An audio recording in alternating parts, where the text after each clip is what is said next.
Now I want to talk to you about creating a monochrome color mix, a chromatic black color mix to do a value study that's tinted. Okay, that's how can you have a chromatic black that's tinted? Well, chromatic black is black made with color. And typically what I do is I'll take ultramarine blue and burnt sienna to create my chromatic black.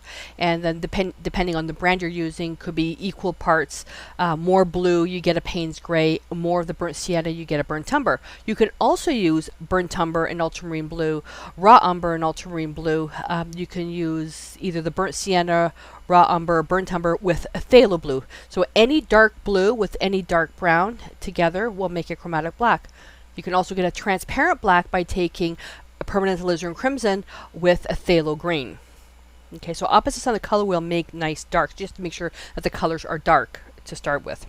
So on the palette, what I have is I've got my Deco Art Traditions, I've got my titanium white, burnt sienna, ultramarine blue, and permanent alizarin crimson. And I also, because we're in a really bad heat wave, I've got the air conditioner going. I've got some extender and blending medium. Now what you don't want to do is add so much water to your paint because it's going to break down the strength of the pigment. So what you do is you add extender, and the extender won't break down the glue, kind of like the binder that holds everything together. A little bit close there. And you only need a couple of drops. And I added 3 because of how hot it is. Alright, so there we go. And yes, you can use a palette knife. You don't have to use a paintbrush.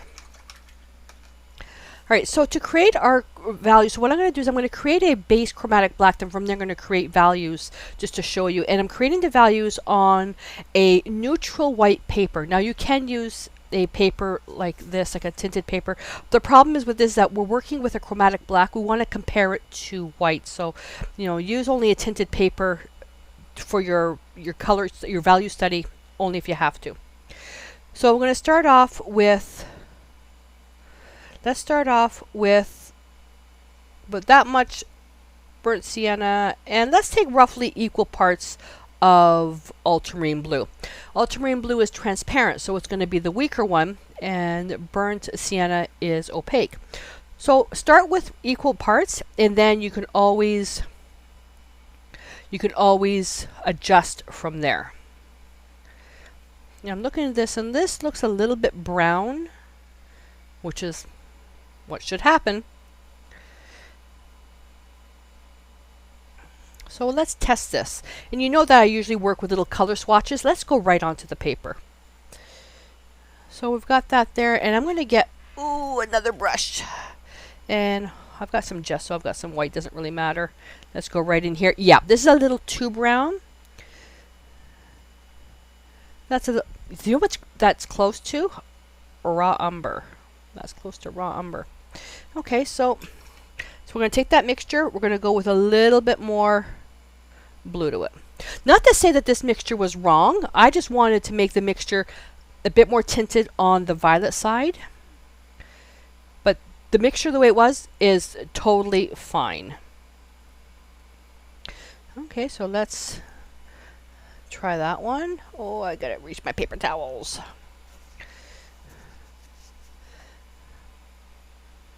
Oh, there we go. Now we have something that leans a bit more towards blue and not brown. So that's a good mixture right there. We're going to stick with that one. Now to simply tint it a little bit, I'm going to take a little bit of alizarin crimson and throw that in there. And I think I added too much. Permanent alizarin crimson, depending on the brand, very strong. The Deco Art Traditions is probably one of my most favorites. You can also make an alizarin crimson mixture by taking quinacridone burnt orange, quinacridone magenta, phthalo green, blue, and it's going to be that's just a touch to neutralize the red, and you can make something with that. And let's just take the white. So you can see now it's a little bit more on the violet side.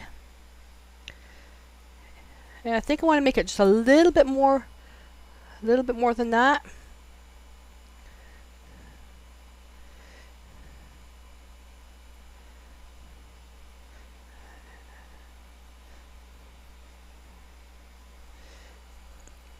And there we go. And you won't need to do this many swatches when you're practicing. This is just to show you how it starts from the equal mixture, adding a bit more blue, adding a bit of the alizarin crimson, and a little bit more to come up with the value that I'm looking for. All right. So with that said, I can turn around and, oh, I made a mess. Turn around, take that, and go right in the middle. And now I can turn around right with that same brush, and I can take a little bit of white in that dirty brush and go here. And I can bring that right in. Okay, take a little bit more of this mixture, go right here, bring that right in. So we have a value scale starting. Take a little bit of white, and I go back in here, and this will work really well as long as the paint is wet.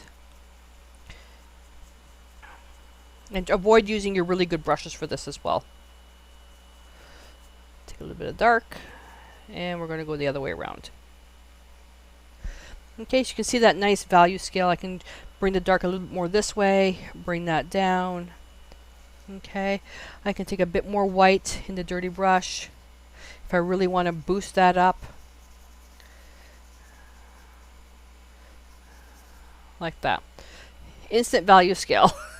Easy peasy. I've done video lessons that it's been much harder than this. This is kind of like a cheating way of doing it because you're really not taking the value, adding dark, mixing that up, then adding dark, then mixing that up. This is just a really fast way of creating a good set of values.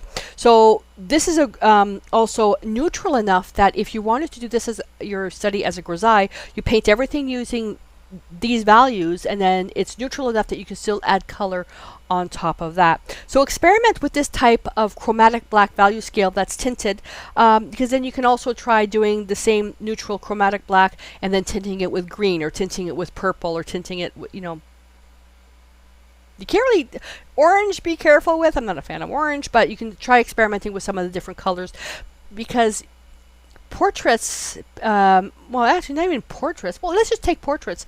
They don't always have to be black and white or full color. You can make them really, think of Andy Warhol, just colorize the stuff, and you don't need to buy the colors mixed. You just take your neutral chromatic black, tint it, and there you go. All right, so practice with that and find a mixture that you really like, and then try experimenting, doing some painting studies with those values.